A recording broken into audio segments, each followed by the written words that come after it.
Today on Kump, we have obituary faux pas, New York under attack, and death tables. Stay tuned.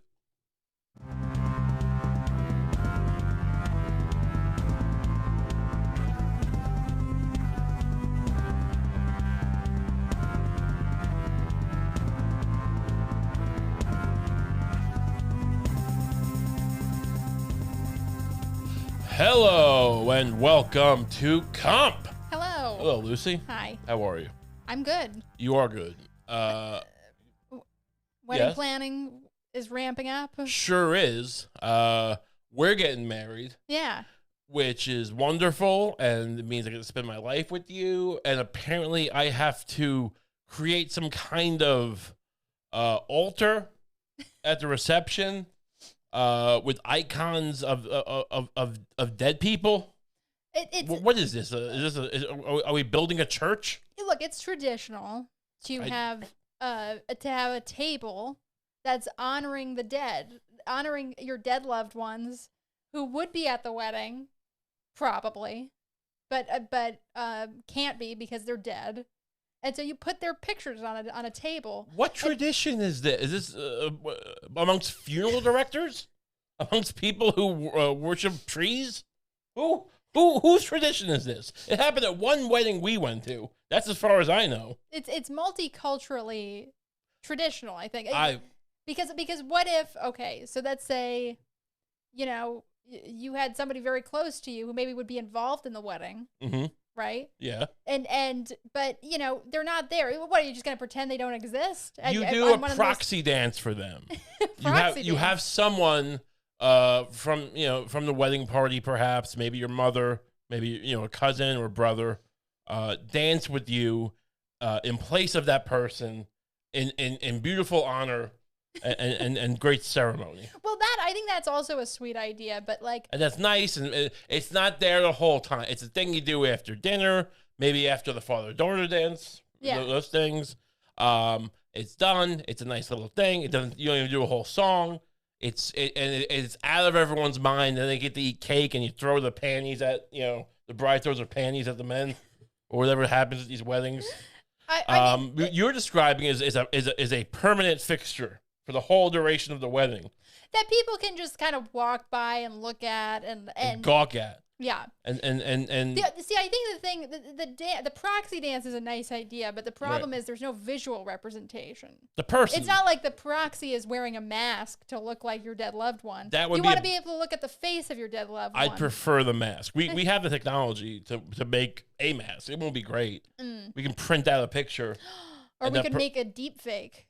We could do a deep fake. Can they do live deep fakes yet? Is that like where you can kind of stream into a computer? It can probably not. You have to render it first. Maybe we get a TV at the wedding. I used to do these weddings where I would shoot pictures and then they go up on the screen, right? Yeah. And it was beautiful. Usually it's just some DJ kid taking pictures and doing it, and they look like garbage. But they would send me in these weddings, and I wouldn't be the main photographer. Eventually I became one, but I just worked with this DJ, and he would just send me to the bride's house, right? And he would discuss it with the bride, but not the photographer, who they're spending $5,000 on or whatever, and I'm getting paid $150.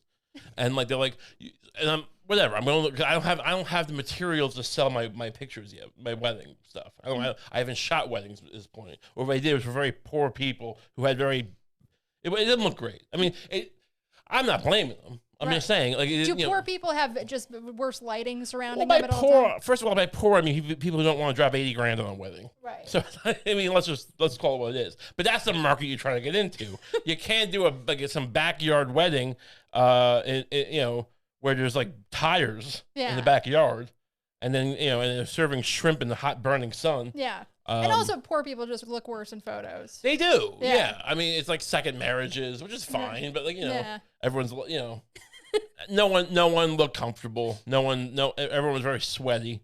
So the point is, they would send me on he would send me in these jobs, and I would just show up at the bride's house. I think he would do the video. So the video guy comes, of course, and the photographer doesn't care. Yeah, the video guy's there, get your shot, whatever. But I'm here. What are you doing here? I'm the Zap Shot photographer. And then So I would like, and he'd be like, well, I put the pictures on the screen, but like the guy bought my boss bought like really serious camera equipment. I had like Canon L series glass. It was thousands of dollars. So I'm holding this shit.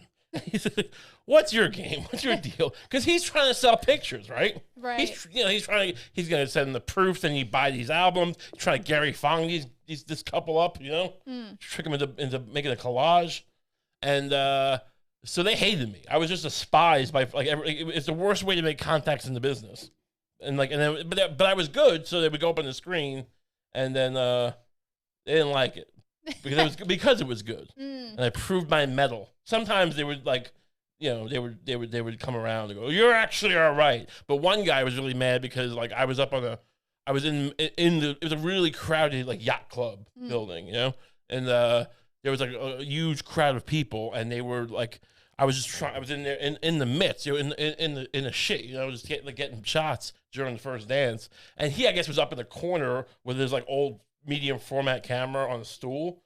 And he comes to me after the dance, like, I think I asked him like shots. He goes, "I just want you to know you're in every one of their pictures. It's completely ruined. I just want you to know that." Like, I didn't know there were these like warring gangs of photographers. There usually isn't. Yeah. I was creating a whole new. Yeah, it's like gangs in New York where like a bunch of firemen show up for the same fire. Yeah. So my point is, can we do something like that with a deep fake? It was a long way to say that. Right. Yeah. Yeah. Deep fake. Yeah. Probably not. Almost instant deep fake. It has to be rendered. We have to do the dance, and then we have to have some whiz kid, on the computer, while people are eating cake, and then like a half hour later it'll show up, and it'll just be a really badly rendered whoever, your uncle Clark, who died of a skiing accident, and it's just him photoshopped. Onto my female cousin's body, if she's the proxy. Well, I wouldn't be dancing with Clark either way. So, I mean, you'd be... Right, I would be dancing. Wait. We get a man. I mean, look, I don't want to get into a whole gender war here, but I mean, I guess anyone can do anything. But I would prefer, in this case, to get a man, so it doesn't... So right, so Clark that's not as jarring. Yeah, Clark is, because Clark wouldn't wear dresses. Yeah. So it wouldn't, in the interest of plausibility. I will be canceled for this. How dare you assume a man wouldn't want to wear a dress as his niece's wedding, you slob of a fat boy. We're very inclusive. I mean, we don't have to limit the death table to just our relatives who have died. I mean, what, you want to go into... I mean, who died today that you told me about? The guy who played the movie studio boss in Barton Fink, Michael Lerman or something? Michael Lerman. Can I do a tribute to him? Can I do a whole tribute of dead people I admire? Yeah, sure. Okay, so it'll be Stanley Kubrick. I'm of an iPad playing Kubrick movies. I'll have Paul Walker from Fast and the Furious.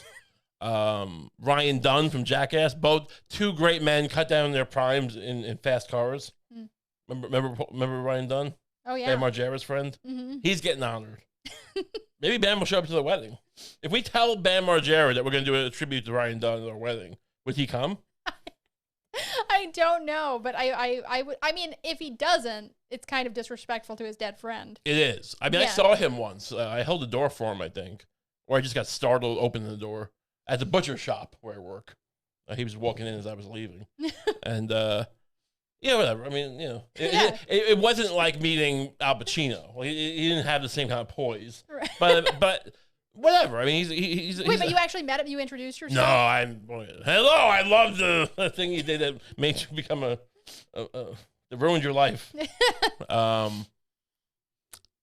Do you imagine? What if we get John? I mean, do you think Johnny Knoxville might show up? Because Marjorie, I don't know. I feel like Johnny Knoxville is a better person.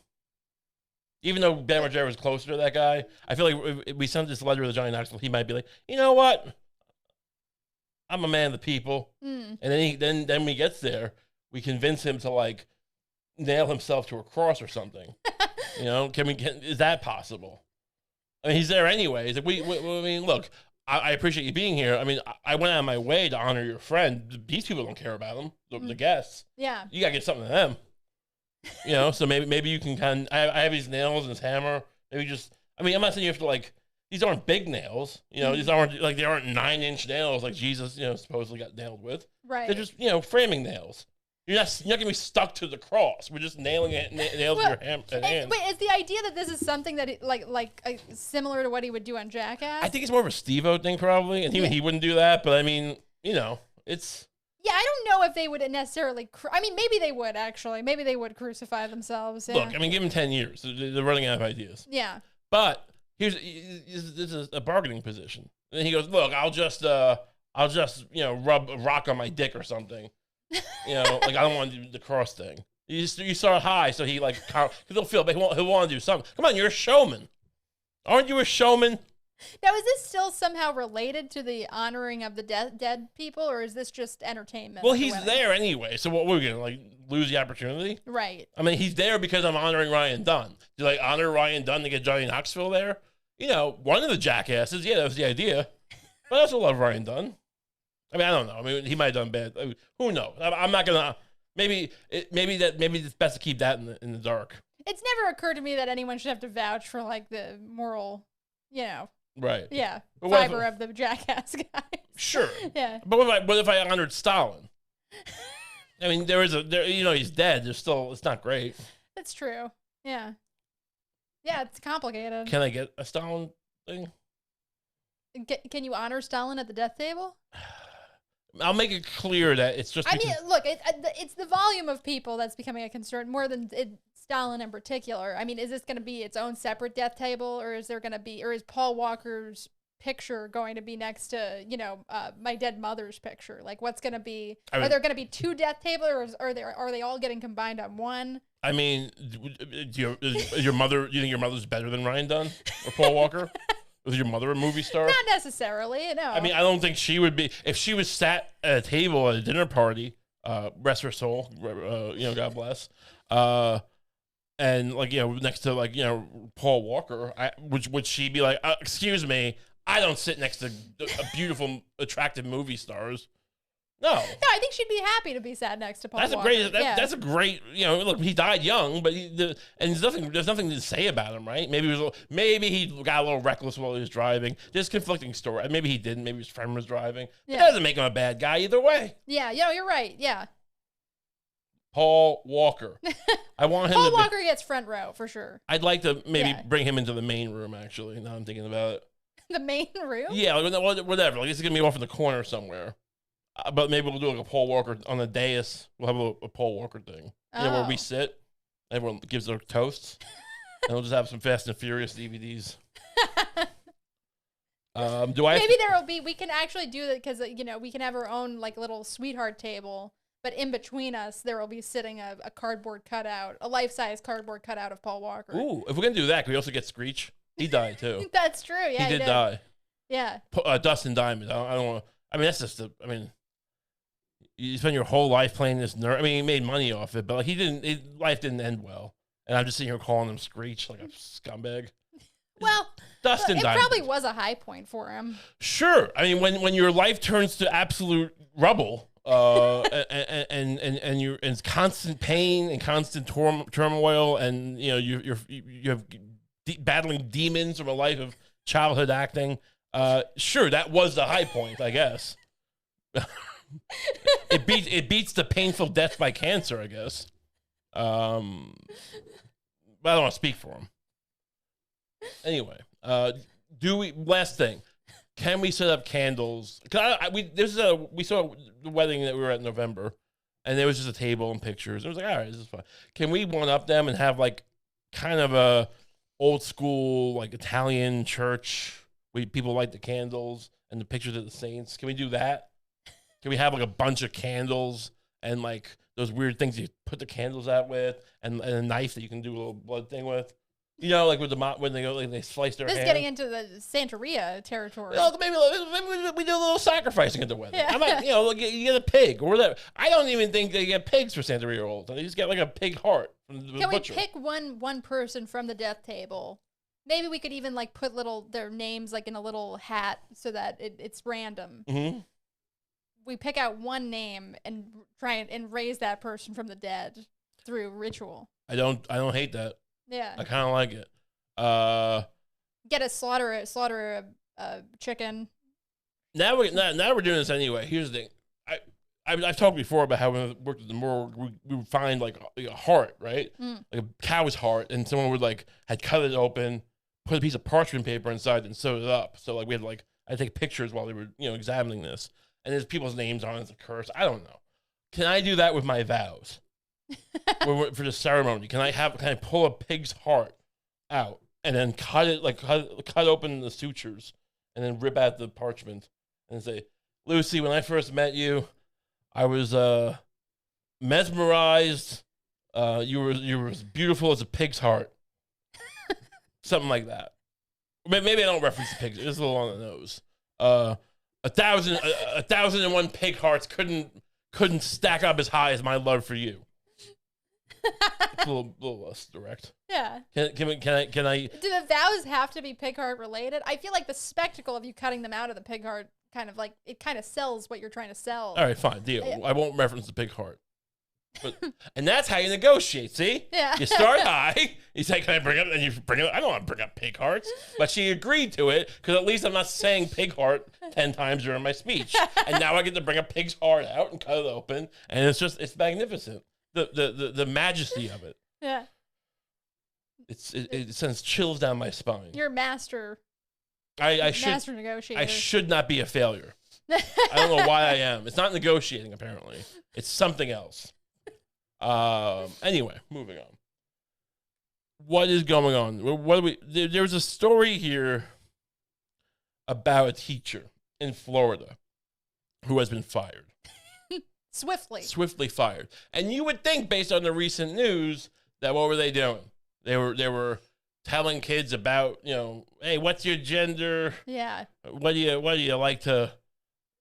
Let me look at what you got down there and then tell you you're something different. There's no such thing as a man. There's no such thing as a woman. You're just a blob. When you're 30 years old, you can pick whatever. You think it'd be something like that? Yeah. Based on the hysteria. I'm not saying that happens. I don't know. Yeah. That's not what it was. No, something different. This is why it's so surprising. Let's bring this up. This teacher was let go or fired. Does it matter? Oh, this person, the story says not only were they fired, but they were fired within hours of doing this. So plausibly they did it at the middle of the school day, and by the end of the school day, they were fired. Let's see how reasonable this person. Maybe this is unfair. Florida teacher fired for asking students to pen obituaries for active shooter drill. I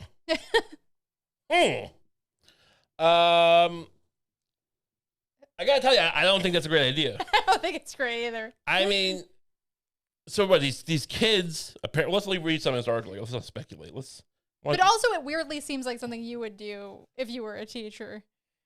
Sure. I think this might qualify as a Kump move. Well, that's interesting. Well, let's read this. But I will respond to that once we see the details. Because But before we start, can I see myself asking students to write their obituaries? I just feel like writing your own obituary is a very vain move. I would never do it myself, and I would never I don't like writing. I don't like writing the description of the podcast. I think if you look up the about of the podcast, I think it's still like Ray Kump worked at the morgue in the prison, and you can talk about politics and stuff. I mean, I don't boast. Right. But that's the only thing keeping me from forcing children to imagine their death. Because otherwise, I like the idea. Let's see. What do we got here? I could just imagine you doing it with probably even more urgency than this teacher did it.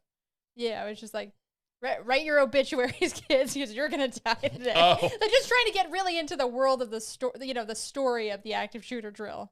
Right. Yeah. Okay. So, I mean, is this an English teacher or is this like the shooter drill? It sounds like a real English teacher thing to do. Yeah.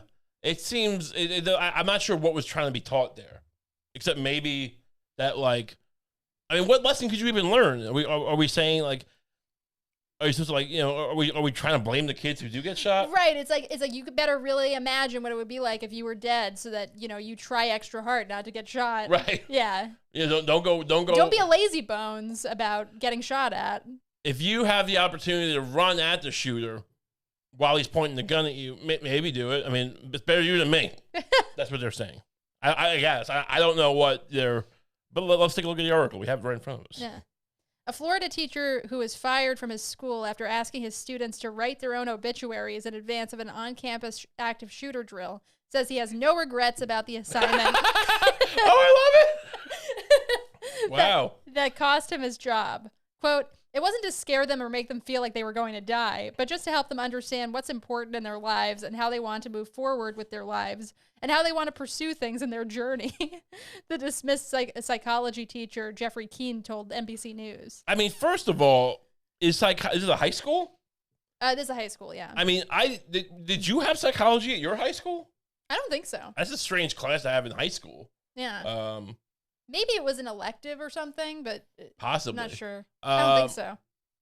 It's a very it's one thing to say, hey, I didn't, this is not what I intended. I think it was taken out of context. I have no regrets. I mean, just like this was a great idea. No one, well, I mean, who would agree with this guy? What is the value? Let's keep going. This is a fascinating man. What's his name? Jeffrey Keene? Jeffrey Keene. We should get Jeffrey Keene in the show. Keene's dismissal, once again, has cast a spotlight on the persistently bizarre decisions within the public education system of Florida, which has banned discussions of gender and sexual identity in classrooms, but whose Republican extremist governor, Ron DeSantis, NBC News is being pretty pointed about this. Sure. I mean, what happened to objectivity? Like, the Iraq War was good.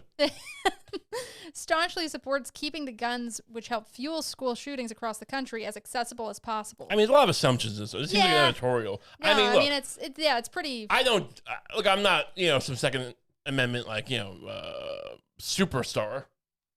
I'm like, but whatever. But like, I think whatever. I think is can you do stuff with gun control to stop some of this? I think it's possible.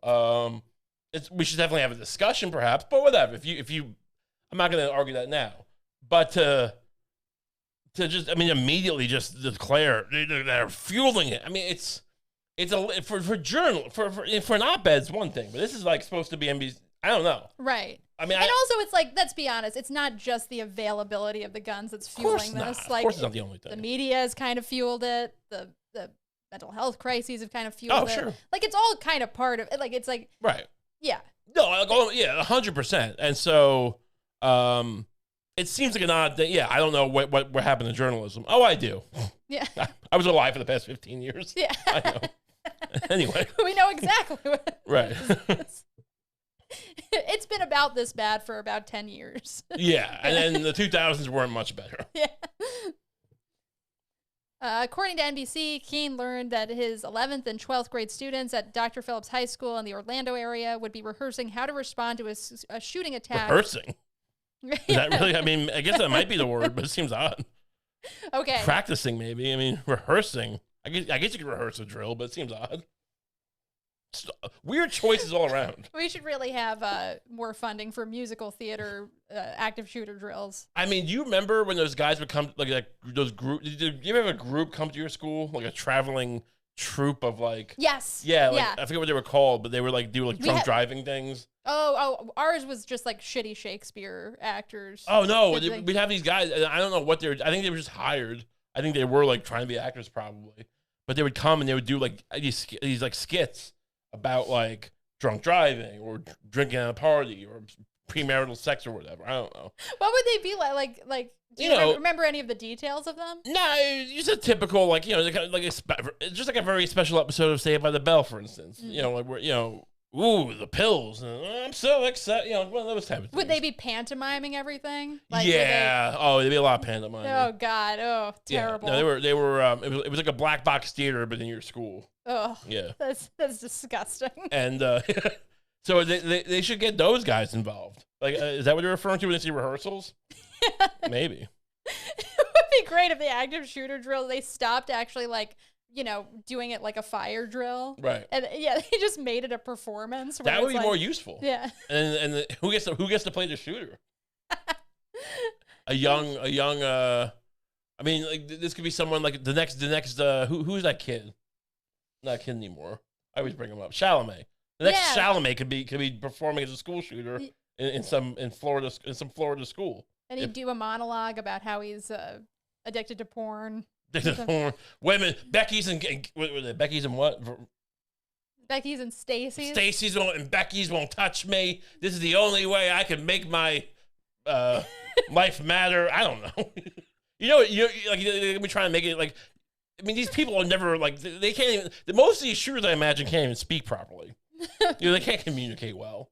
I mean, look, I could be speaking out of turn here, but I imagine that a lot of these people who feel they need to shoot mass shoot something aren't probably the most easy to talk to. They're not the most. They don't have a conversational flair, perhaps. Not in. I mean, do you think I'm wrong there? You think the kinds of people who would do shootings? Yeah. Yeah. Oh, yeah. I'm sure they're not like Right. So my point usually is, the reviews of them seem to be some mix of them being outcasts, but also being bullies. Right. Like, yeah. Yeah. Like, my point is, I don't know that the Shakespearean monologue is going to be accurate, but it'll be nice. Yeah, but it would still, it would be like it would still be cathartic for the kids. Sure, cathartic. Yeah. Are we showing this to kids who like survived shootings? Are we going to Parkland and be like, hey, so on the anniversary we're gonna do this?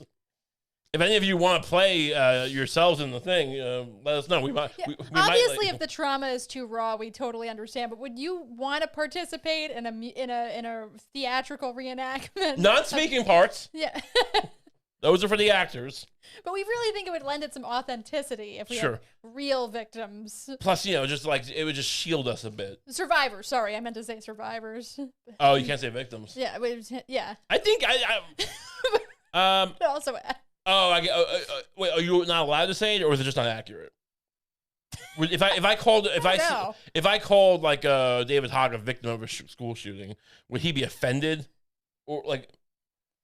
I mean, he would probably like. There's trauma involved. Would he call you pig? That's such an uninclusive word. It makes me seem like I was helpless. I'm a survivor. Like, all right. Take a selfie. Anyway, so what happened with it? Let's keep going with it. The murders at. All right, sorry. Anyway, okay, just a week earlier, an intruder shot and killed. Oh, okay, all right. Wait, did I lose it? Oh, yeah, rehearsing how to respond to a school shooting attack. This prompted him to ask his students to write their own biographical obituaries as classwork, reasoning that the assignment would cause them to reflect on their lives as they prepared to undergo the active shooter drill. Why do you need to, though? Like, yeah, why? What is that? Like, what does that help with? Like, why are your because people tend to fixate. Usually, when people are thinking about what their obituary would read like, they tend to fixate on what they haven't accomplished. Right. It's like it's. Well, it's like, high schoolers have a lot that they haven't experienced yet. So it is kind of like, it's a weird backhanded, like. It's also just unhelpful. I think, look, I don't know what I would do in a situation. I'm not going to speculate. You like to think you would take action. Sure. Right? My slightly informed opinion would be that people who do take action, right? Whether it's like, successfully hiding or sometimes, there's one guy a couple years or two ago who he died, but he tackled the shooter. And he got shot. Right. But he saved everyone. I don't think there's a lot of I think you do it kind of instinctually. And I'm not to take away from it, but it's more like you have that. You're not like sitting there going, wait, when I was 9, I won a fishing award, a Boy Scout fishing trip, and that was really nice. And then I also I was in that basketball tournament where we lost, but I got most improved. So now I'm gonna attack. No, you know what I mean? Like, it's stupid. You just some people just have the ability to do what needs to be done. Yeah, it probably is kind of like a primal thing. Yes. It probably depends on it probably is connected on some level to how your earliest ancestors survivived. Sure. Yeah. Yeah, most people, and look, and if you're trained, which students usually aren't. Yeah. I mean, but a lot of the training for people who do this kind of work, cops or whoever, or soldiers, no, they have to beat this into you, over and over, how to, you're not gonna be thinking about your obituary, and then that's gonna help you, run at someone with an AK or whatever they use. Right before he shoved a grenade in my mouth, I was thinking about this girl I had a crush on who said I was a fat turd. Do you remember seeing this? I think it was a Vice thing. Like, it was like a story about this like private school that like a huge part of their curriculum is just like training all the kids for an active shooter drill, but like to respond in like mob formation. That's like where basically like all the little you'll like I don't know, maybe I'll see if I can find the video of it, but it's like you see these like you see this video footage of them like doing an active shooter drill. Yeah. And literally like all the littler kids will just start swarming the shooter. And then like all of the bigger kids will like be grabbing guns from like different locations and like shooting. Oh, they have guns. Yeah. So it's like this big like swarm attack. Well, the fact they have guns, so like they're basically all right. Look, the little kids are fodder. Yeah, they're that's the idea. But that is like they are kind of using the smaller kids as fodder. I mean, I imagine some scenario. I think about where like you throw a can of soda, for instance, away like in a different direction, and he looks the other way, and then by the time he turns around, he sees you and shoots you. Yeah. No, but like whatever. I mean, you try, but yeah, just swarming. I mean, like at least my weird fantasy is like diversionary tactics. Right. Their idea is just no, like that is implicitly like some of you will die. But whatever. It's so bizarre. I mean, it's not the worst idea on one level. I mean, you could see how you could, with that strategy as a school, like detain a shooter very quickly. It's just so bizarre to look at. Like, I know that the Constitution enshrined this, so don't at me. I get it. I'm just speaking as a disinterested observer. It's a little interesting that like we'll never do anything about gun. Even try. Again, maybe it won't work, but just try something with gun control. No, but we will. Hey, shove the kids at him. This might be the answer. I think before we ban guns, let's try this. How many 6-year-olds would it take to knock over a shooter? Now keep in mind he'll be shooting at them, so it's kind of like calculus or something where you have to like constantly like. I mean, I never got that far in math where you have to like adjust for the things that are changing in the moment. Like trigger, I don't know. It's like graphing calculators. That's how many kids would die. There's a graphing calculator issue. So I don't know. What's the tangent of dead kids? Right. It's very interesting. I applaud them for. I mean, I don't want to get into like the weird macabre of it. I mean, wouldn't it make it easier in some way? Isn't part of the like because they have to keep going around these locked classrooms and like shooting through the window or something? Right. I mean, if you just have a bunch of kids swarm him, wouldn't he just like? I mean, you know. Yeah, I mean, you would think that like. I'm always surprised more people don't die in these things. Now, that's not me hoping. It just seems like these people have enough rounds to kill like 1,000 puppies. And whatever. I don't know how these things. I don't watch videos of it, so I don't know. Wait, you found it? I think I found it. Let's take a look. Extraordinarily well trained for a bunch of high schoolers in hoodies. So I guess some of the smaller kids. This will get us knocked off. Oh, okay. It's the parent company. Maybe we'll show that on another one. It's what you imagine. It's what you imagine. It's a bunch of kids who look scared, and someone's yelling, "Run at the gunman!" Yeah. I mean, why aren't you a better militia? 8-year-old. They're not doing like they're not serpentine. Yeah. Dig a trench. I mean, they can barely get soldiers. I mean, this might not be accurate anymore, but I know there's a famous quote from like World War II era where like 10 or 20%, it's some small number of people who were of soldiers actually fired a gun meaningfully in battle. Like a lot of them will just kind of shove it over their head and spray, or just like kind of hide and shoot just like a shoot, just take a shot. It was a thing, and so I pointed, and they had to like learn how to mind control them better and like and beat them down, so they became killers. And those are like grown men who are in the army with guns. I don't know how you get a kid to like run at a shoot. I mean, and do we get guns? No, that's the bigger kid. Yeah. So they're gonna run at the shooter. No, you run. No, they get guns. You run at the shooter. That seems. It should be the other way around. No, because you don't understand combat. They're in a ranged position. You're the melee ones. Also, we get hammers and no, none of that. You're what we call bullet catchers. Right. I mean, the Army doesn't even do that. Right. The Army wasn't like, I mean, they'll give you a gun. You might be fodder, but you'll get a gun. Yeah, I mean, there are like desperate. I mean, yeah, there are like times. Yeah. Even the fodder gets a gun. No, yeah. look. I mean, there were Soviet Russia. I think they would have like, two guys got a gun when the first guy died. You don't want to pick it up, but like that's not. We don't model our armies after Yeah. the Soviet Union. Even though look, they did a number on Hitler. I guess. Good for them. So. It did start. So what's going on with this guy again? Let's finish this up. Okay, yeah. This is quote, "This isn't a way to upset you or anything like that," Keene recalled telling his class of 35 students. He added, "If you can't talk real to them, then what's happening in this environment?" Unquote. Just 1 week earlier, okay, so this comes on the heels of the shooting at the Covenant Elementary School in Nashville. No, you say R.I.P. Yeah. Doesn't feel good enough. Feel like I say more. Go ahead. Rest in ecstasy. What? We're kids. What? No, I meant like spiritual ecstasy. Sure. I was just saying. Like I get that.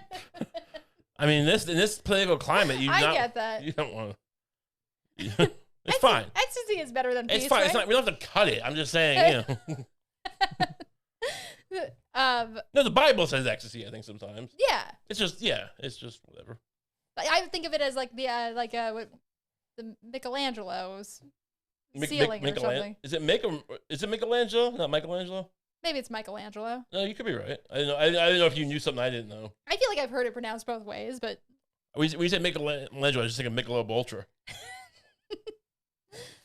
It later became apparent that someone was upset by Keene's assignment. By second period that day, Keene said some of his students revealed to him that they had been interviewed by school officials about the obituaries. And in the middle of seventh period, he was told that he'd been fired from his job, which he had started in January. What is this job? He's 3 months on the job? That is swift. This reminds me of when I was in college, in a history class. There was a teacher who... it was like Revolutionary War era history kind of, and he goes, I got something. It was like a once a week lecture, at night, like 6 p.m. class, maybe twice a week. He comes in, and he goes, I have to go run to my car. I have a prop for today's lecture. I'm like, whatever, dude. Okay. He comes back about 5 minutes later or so with he's got like a winter coat on, like I think a little cap, and with on his shoulder is a large rifle, like a civil. I guess a revolution, like a musket, I guess. But I mean, would I know it was a musket? If you happen to look at the top, sure, whatever. And he says, laughing, some kid just saw me in the hallway and ran the other way. And I guess we laughed. I think even us, we kind of looked at each other.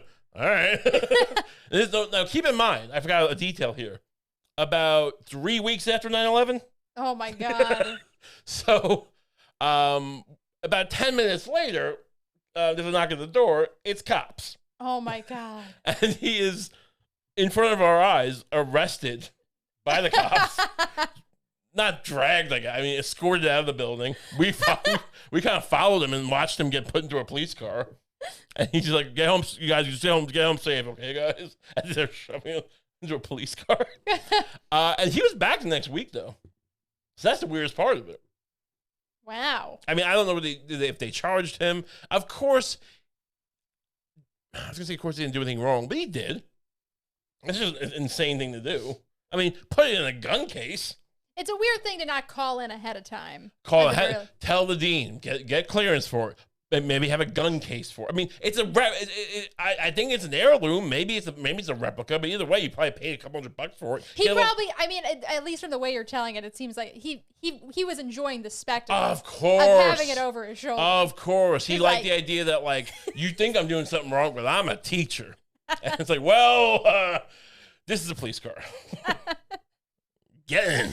Oh, that's great. So, yeah. What is... He said to NBC he was too new of a hire to qualify for membership to the local teachers union. So he has no administrative method available to seek reinstatement to his job. Do you think you would get it? The school district's statement also noted that Keene was still completing his post-hiring probation. I mean, I've been on probation before. It's a stressful time. You know, when you're on probation, like, it was a morgue, it was a probationary period, right? Like, you don't, you know, you screw up once. I mean, it's not like that bad, but like, you know, you want, it's the kind of thing when you were a teacher, I mean, he's not even talking about tenure, but just probation. Like, no, you watch your P's and Q's. That's wrong. Yeah, right. Yeah, for sure. You're not watching your P's and Q's. You're telling children to imagine their death. This guy, we have to get him on the show. His dismissal could be implemented more swiftly than for a teacher who has furnished a trial period. Sure. Okay. I want to hear some of these obituaries. I would love to. I don't think I did anything incorrectly. I don't think I did anything incorrectly, Keene told the network. I honestly didn't think a 16, 17, 18-year-old would be offended or upset by talking about something we're already talking about. I mean, I don't like to coddle the youth, right? And Columbine happened while I was in high school. I mean, might be partly to blame why I got kicked out of high school, you know, from the frenzy over that, because of misunderstandings. Because people, you know, after that, people were like, we're not taking any chances. I didn't do anything, but whatever. Right. Point is, these kids, you know, I don't like to coddle them, but they do have to grow up in an era where it's a much more likely situation. Sure. So for the fact that someone, I mean, how old this teacher is, maybe he also grew up that way. It just seems like an odd, what are you, some kind of little bitch? You can't imagine getting shot by an assault rifle? It's not even an assault rifle. You idiots. You think it's an assault rifle, but it's not even an automatic. It's a semi. You don't even know what an assault rifle is, and you're crying about imagining your death? Right. Imagine being killed and you don't even know what killed you? Think that's an assault, you little idiot. There probably is also nowadays, like, just like a thing. Like, there probably is like, there is probably a relatively new sensitivity around like asking teenagers to like fixate on death too much. Like, it's like because there probably is like, it probably maybe encourages some people to like fixate on like suicidal or whatever. Like, it's you like, think Dylan Thomas is the reason people kill themselves? Maybe. I mean, but I don't know. Like reading I mean, you might be right. Maybe like it might be worse than like it. Maybe somebody, like some adult, found one of the kids' obituaries and it basically read like, you know. Yeah, I mean, I think it would kind of like if I found my kid's in his own notebook, his self-written obituary. Yeah. I mean, would I confuse that for a suicide note? Yeah, probably. Yeah, I would say, hey, let's go see somebody. And he might not know what he's talking about. I mean, you know, who becomes a psychiatrist these days? But I got to do my part. I'm your dad. He might. Hopefully, he's like Robin Williams, Get Will Hunting or something, and not just some journeyman. But whatever.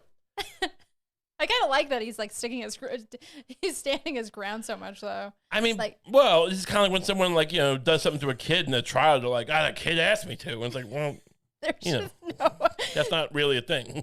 There's just like no, usually like especially nowadays you'll see like some degree, like small degree of self-reflection, right? Sometimes, but it's just like, no, I did nothing wrong. I could have worded it differently. I could have asked, you know, maybe asked the parents or something. Even if you didn't mean that, like at least like go, hey, this might not have been.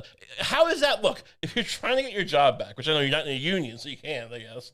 But like, how does that help you? How does that help you to get hired when like, hey, so you had that, like, even if you come into me, I'm a principal. So it seems like you had a misunderstanding there with the whole teacher thing. You know, just for my own edification, what would you do differently just, you know, if you try in a situation in our school? How would you maybe phrase it differently? Or I would ask them to, in more detail, describe the sensation of a bullet ripping through their heart and then the sweet release of death. This is interesting. I like this. I would make it more goth. This is look. Always more goth. I gotta be honest with you. This is kind of a hobby of mine. Is writing novels about school shootings. So I think I'm gonna hire you. I mean, I deal with the same thing. No, publishers are always like, who we want to read this? I mean, you spend so much time describing how these child skulls are destroyed in various ways, and they go, that's because I'm raw. Yeah. I'm like Hemingway. I'm dark. I'm like Virginia Woolf. You're hired. Anyway, that guy's crazy. Moving on. Or do you have anything else you want to say about him? I don't think so. I mean, this is I'd love to get him on the show. Me too. I would love to just have him. I mean, I bet he's trying to make his case right now. Maybe we could get him on. We should look. I mean, stay tuned for the next episode. We might have to survive in this podcast climate. What else is going on? What should we? Oh, so here's one: a Pokemon player. We don't usually cover Pokemon on this show. Pokemon. Did you collect Pokemon cards as a kid? No, I never. I don't think I ever bought a pack of. I had Pokemon Red for the Game Boy. I had a Game Boy Pocket, the clear one that has electronic. You can see electronics in it. Pocket was a smaller one, but had a sharper screen. You could, it was nice. I liked the Game Boy Pocket. I had Pokemon Red, and I played it a bit. And I didn't see the big attraction. I couldn't get into the show really. But whatever. I know a bit about Pokemon. Were you a big Pokemon kid? I loved collecting the cards. Okay. But I don't think I knew how to play with them at all. Oh, okay. I forgot you played with it's like Magic the Gathering. Yeah. Yeah. No. I that's not my bag. I just liked having all my little Pikachus. Right. Looking at them, they're so cute. Like the same card? I think I had like 10 Pikachus. Were they different versions of Pikachu, or were they just the same card? No, they were all the same beautiful Pikachu. You're supposed to trade them. I wanted to keep them. the whole point. You can't fight 10. The phrase is you got to catch them all, not trade some. Well, yeah, catch all the different versions, not all of the Pikachus. I don't know much about this, but I know like that they have like weird it's like if you're. Oh no, I totally misinterpreted the point. Yeah, I mean, I don't know. I think there's water monsters who fire water and then it electrocutes Pikachu. Maybe I'm ashamed to say I might know that. I'm pretty sure my cards were all. Yeah, that makes sense because my cards were all little babies. So I never got the babies. I never really got the big boys. I don't understand what that means. Squirtle versus whatever the grown-up Squirtle is. Oh, they have evolved. Or the evolved. They evolve, right? I don't know much about that. I know they evolve. I was pretty young. I don't think I got the concept of it at all. I was just like, I like the baby Pokemons. Unlike humans who were born in God's image, I know Pokemon do evolve. But in this case, a Pokemon player of was he a trading card player? These are pictures of Pikachu, just like you were talking about. Yeah, is what you had? Okay, well, I guess so. A teen Pokemon player was booted from a tournament after laughing at pronoun question. Let's see what happened. So, teenager. Teenager. Here we go. Teenager Makani Tron. Hopefully I pronounced that right. Whatever. Detailed his disqualification from a Pokemon trading card game tournament in Charlotte after appearing to laugh after being asked his pronouns by a judge. According to Tran's account on social media, he appeared to have made the judge of the sixth round uncomfortable by giving an awkward laugh upon being asked his pronouns. All right, first of all, look, I want to make something clear. Trans people, non-binary people, I've known them, not a ton, I mean, but, more than some. And I'll always, unless you make a mistake, whatever, you always use the pronouns they want. Now, I'm not saying, Yeah, if you don't want to do that, I can't force you to do it, whatever, but I always do. I support using the pronouns people want. As long as, I don't know, I never had to call someone Zer. I'm not sure if I would do it well. I feel right. But I don't think I'd handle it. I don't know if I'd handle that well. But whatever, sure. Yeah. If someone asked me what I would just not answer. I wouldn't start screaming at them. But if they said, what's your pronouns? Come on. Why are you asking me my pronouns? Enough. Yeah. I get there's a place for this, but this idea that we're gonna change the way humans interact now, and every interaction has what are your pronouns? No. Right. Most of the time you can tell if someone needs pronouns, I think. Yeah. If you feel like you should ask beforehand, you ask maybe their friend, hey, just want to confirm pronoun. You don't do it in the middle of a public thing. Hey, obvious guy who's obviously a guy. Yeah. Which I know is the worst thing you could say now. But come on. Right. I'm not, again, inclusive doesn't mean we have to completely reshape salutations. Right. Yeah. What happened to salutations in this country? I I like my salutations traditional. Right. I mean, I think that like it's always like it's a weird line to cross where it's like why should somebody, you shouldn't be able to enforce that somebody cares about themselves getting misgendered. Right. You know, like if you don't care, if people don't put, you know, I've heard like some particularly weird people on the left, like, you know, cast aspersions at other people for like not putting pronouns in for the person not putting pronouns in their bio or something. Right. And it's like, as like some indication of like a lack of support. And it's like, no, like, look, on a personal level, if you don't care about somebody like misgendering you, or you just don't think it's likely to happen, that's your business. No, like, that's just as annoying as people who like the mere fact that they'll look at your profile on Twitter, for instance, and like you have you say something they don't like, they'll go look at your profile. Do you have pronouns in your profile? I mean, like it's on both cases. It just seems very try hard. Right. I guess the logic is that like, well, if everyone asks everyone, then no one has to feel left out or feel weird for bringing it up. I think, look, that would be nice, but it's not gonna happen. Yeah, look, it would be cool. I guess it would be cool if like language, if language could just be rigidly structured that way. Right. But like, I don't know. But also, like, obviously, it wouldn't. Like, part of what makes like, you know, language even possible is that there's like a degree to which it's organic. Yeah. Like, you can have structured like changes in the language when they serve a purpose. Why are we stopping at pronouns? What is your participle? What's your preferred participle? I'm not even sure what that means. Yeah. What is a participle? I have no idea. That's when you get to the real shit. Yeah. These pronouns are for fucking amateurs. I'm into participles now. You plebes haven't even experienced the realms of identity that are possible. I got commas you don't even know what to do with. Hey, what are you gonna do with this semicolon, bitch? But yeah, so this kid, I guess, laughed nervously. I mean, look, if he started laughing and started, you know, making trans slurs, yeah, I might, you know, that's not couth. Yeah, then fair enough. That's uncouth. But yeah, like this, honestly, this kid... The notification he did, by the way. Yeah, no. Actually, yeah, I'll just keep reading it. According to trans account on social media, or anyway, I read that one. Quote, on our way over to the stream area, the judge asked us for our preferred pronouns. This is Tran talking. Well, this isn't even in front of the stream. No, yeah. Oh, my God. No. Yeah, this is just one uptight judge who, like, got him bounced, I guess. Like, wow, I thought, like, it was kind of, I assumed it was on, like, the stream or TV or wherever it was, and it was like, you know, that's bizarre. Okay, keep going. That's crazy. I said, he or him or, and I paused trying to think of the third pronoun being his.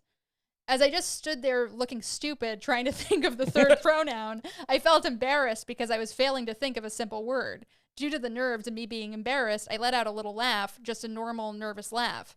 My response together ended up being, he or him or, haha, his. Jesus. Yeah, like he got banned for that. If he's telling the truth, which I have no reason to this sounds pretty honest. Like, yeah, it sounds like something like, you know, it's more self-aware than usual high schooler would be, right? Like the idea, yeah, and high schoolers are like giggling little idiots. Like the kind of kid who would laugh like aggressively, right? Right. Like if he was like and trying to cover it up. I just don't instinctively don't feel like he'd be like, look, I just felt like I look like a real moron. That's something I would say. Yeah. You know, like I just felt like the biggest fat dumbass in the world. I wanted to hang myself in front of everyone because I couldn't remember his. Yeah. I said, please God, cut my pig heart open. Wow. This is. He also described a follow-up situation. And this guy's in high school. He's 17. Yeah. I mean, come on. No, this is crazy. This is. I don't know what. The problem is who you like. I would love to jump on the side of like, hey, this shouldn't happen. The only issue is like who we teaming up with.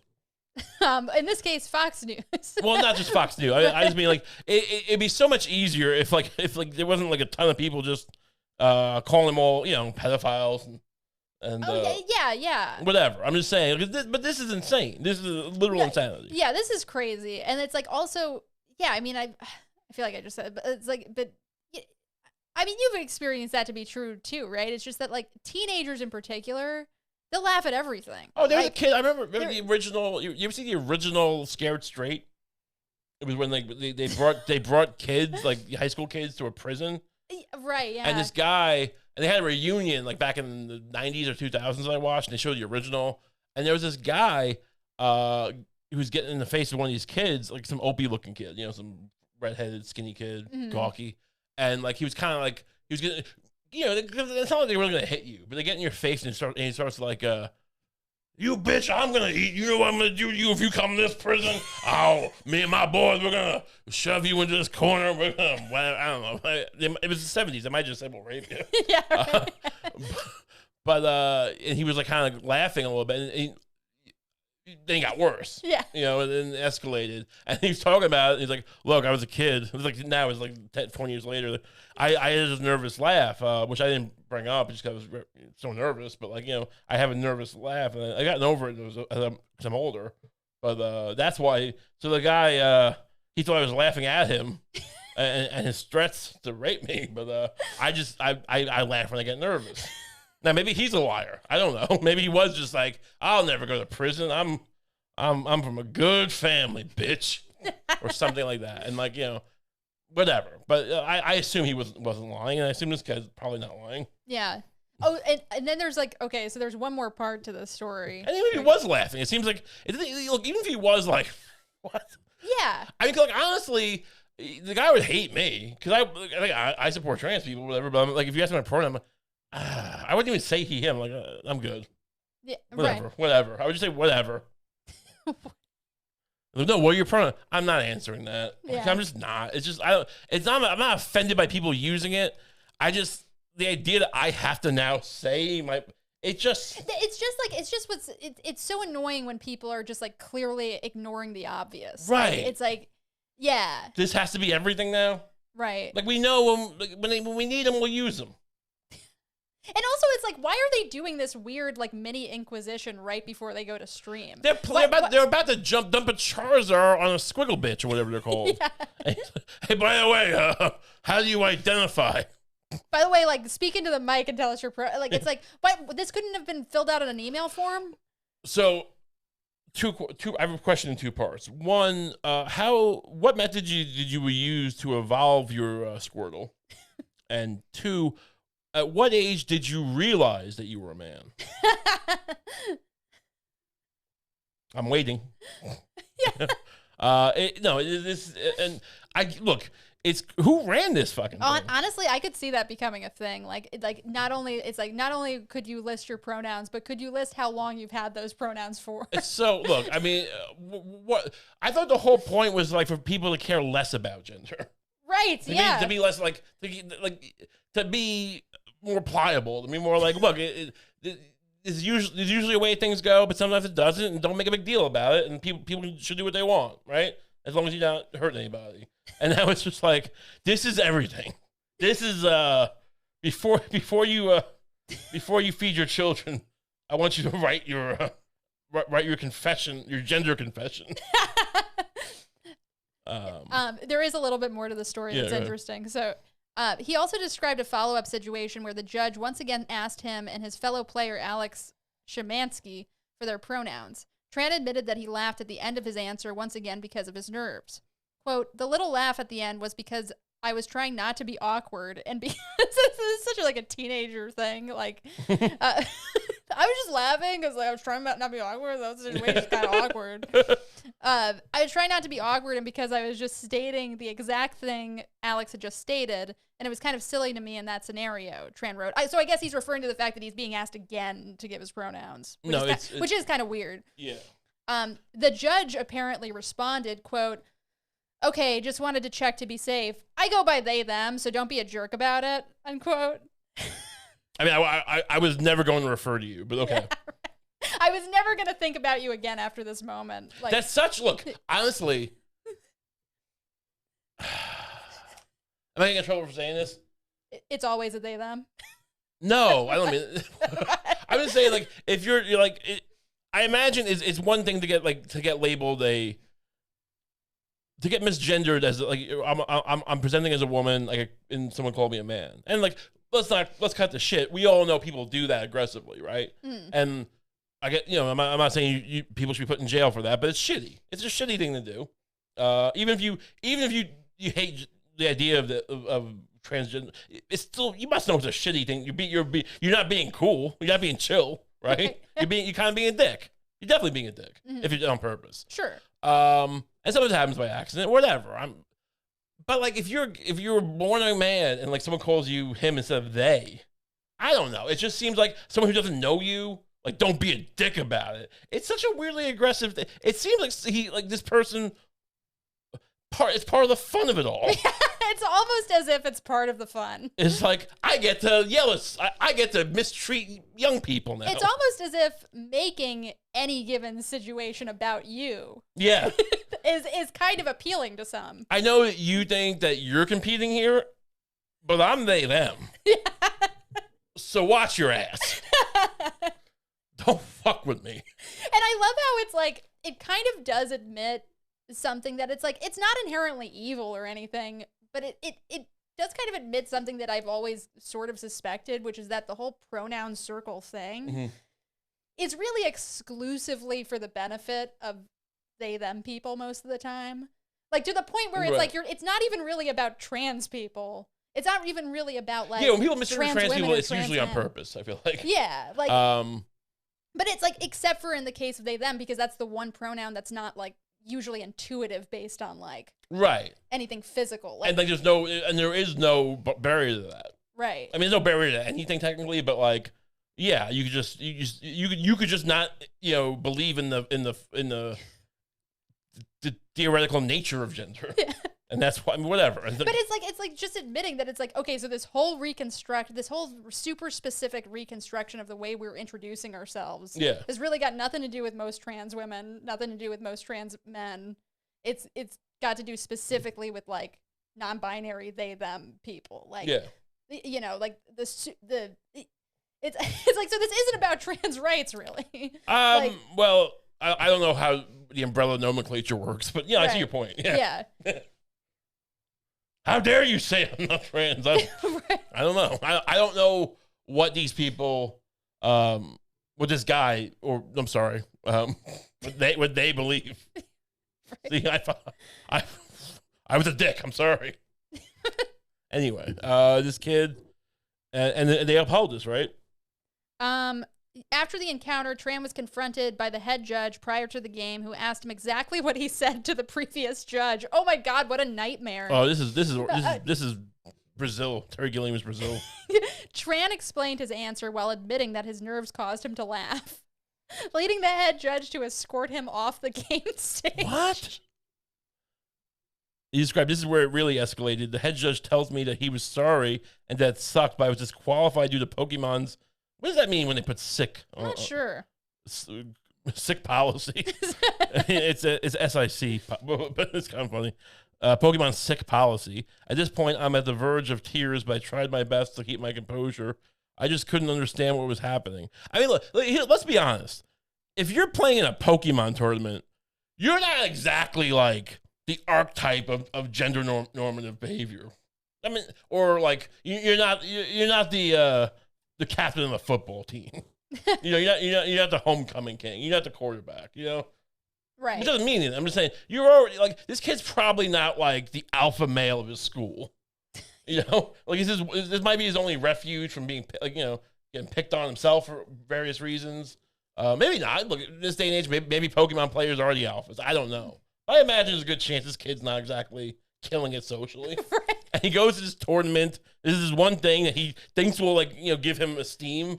It probably doesn't work out that way most of the time. Tries to tell, like, women maybe that, like, hey, I'm in a Pokemon tournament. Yeah, some other like nerdy girl. Yeah. Yeah, like, and then she's like, all right, cool. But whatever. He's going. He goes, and this is one time to shine, and this happens to him. He's met with a tribunal. Oh man, a goddamn gender tribunal because he couldn't remember the third pronoun. This is crazy. Oh man. Did we read the rest of that paragraph? Describe at this point, I'm on the verge of tears, but I tried my best to keep my composure. I just couldn't understand what was happening. Was the judge just not listening to anything I had just told him? Was he trying to look at my side of the story at all? No. Trying to emphasize his frustration in the news, repeatedly stressing that he had never had a problem with using pronouns. Well, it's like you know, I'm trying to think of the analogy here. It's like firing a gun. Like you can fire a gun in practice, but not in real life. I don't know.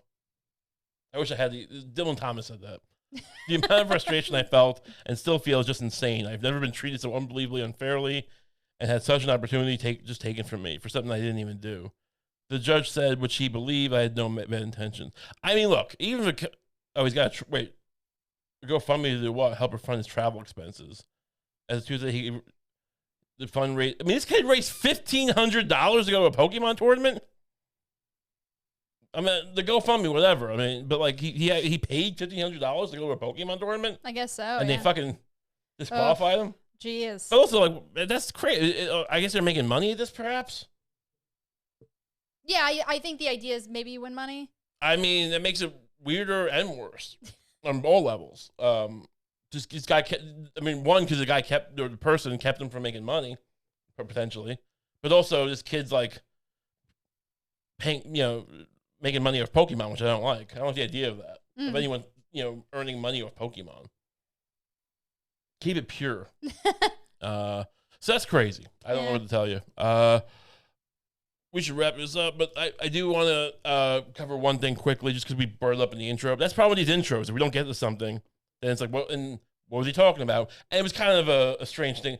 New York is under attack, I said, right? Oh, yeah. So I feel like we should, because people, what does that mean? Right, yeah. So I don't want to leave that dangling. We have a story. What is this about? Is Marjorie Taylor Greene came to New York? She came to New York to support Donald Trump during his arraignment.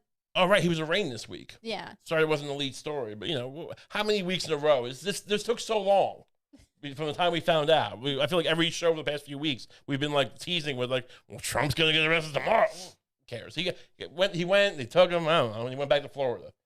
Non-story. But Marjorie Taylor Greene got hers, apparently. So let's see. We'll go over this quickly. Marjorie Taylor Greene calls New York City disgusting, filthy, and repulsive. All right. Georgia representative calls a city a terrible place after visit. I mean, did you see Wicked?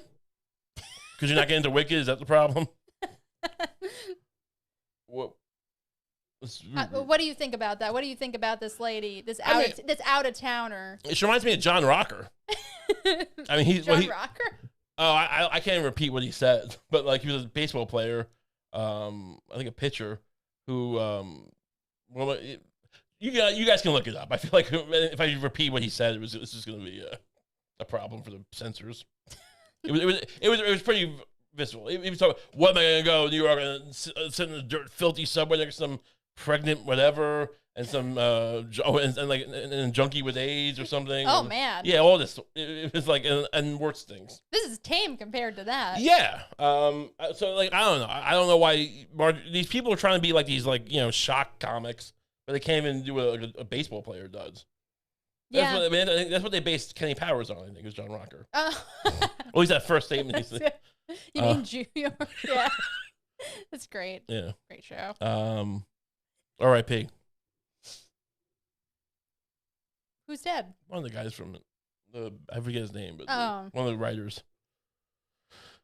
Sorry, we'll have him on the table at the wedding. I'm sorry, I don't need to bring the mood down. I compare it to what I called Gotham City. I mean, I know they call it Gotham. It's not Gotham City. Yeah, it's not your name for it. It's not what I call Gotham City. It's Gotham City, the highly recognized comic book place. Well, Gotham City is a comic book. I mean, New York is sometimes called Gotham. Yeah. But never Gotham City. Yeah. Idiot. The streets are filthy. They're covered with people basically dying on drugs. They can't even stand up. They're not covered with them. They're around. I mean, I'm not gonna lie. But You can walk. You walk over people occasionally.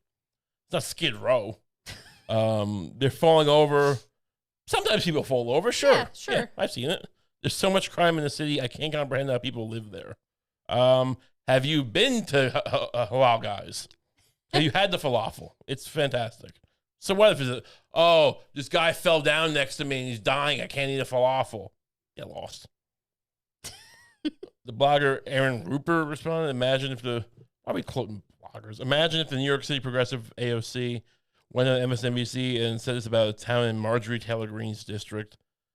I mean, enough with the calling people hypocrites. Yeah. Of course everyone's a hypocrite. Whatever. Imagine what they would say. So what? You just say what they would say. Why don't you just shit on Georgia? Yeah.